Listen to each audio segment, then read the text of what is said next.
Баршаңызға сәлем достар, сіздермен бірге Гүлжайна, менің каналыма қош келдіңіздер. Бүгінгі видеода тырнақ күтімі туралы қысқаша түсініктеме айтамын. Видеоны соңына дейін көріңіздер. Каналға тіркеліп, лайк басуды ұмытпаңыздар. Достар, егер тырнақтарыңыз қабыршықтанып сына беретін болса, оны міндетті түрде емдеу керек.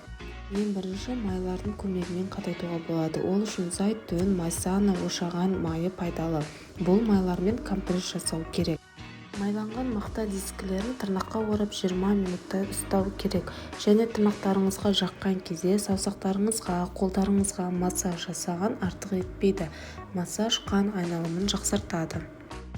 Екіншіден, дәріханада тырнаққа арналған емдік лактар сатылады. Олардың құрамында тырнақты қатайтатын дәруменді минералды комплекстер болады. Үшінші, тырнаққа арналған ванналар. Күнделікті ваннаға арналған ең қарапайым ингредиент ол тұз болып келеді. Тұзды суға тырнақты толықтай батып тұратындай етіп, саусақтарды 15-20 минут шамасында салып отыру керек. Келесі достар, бізде лимон. Тырнақты қатайту үшін лимон суымен сүртуге болады.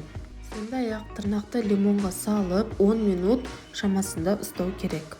Салондық парафин ваннасы. Бұл процедура суылық салонда жасалады. Процедура кезінде ертілген парафині бар арнайы ваннаға қолды салады. Ең соңғы достар, ол дәруменді емдеу. Тырнақ көп жағдайда ағзаға дәрумен жетіспегендіктен қабыршықтана береді.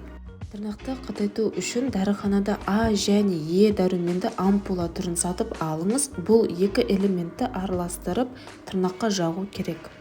Емдеу курсы 1-2 апта. Курс біткеннен соң 1-2 айдан соң жалғастыруға болады.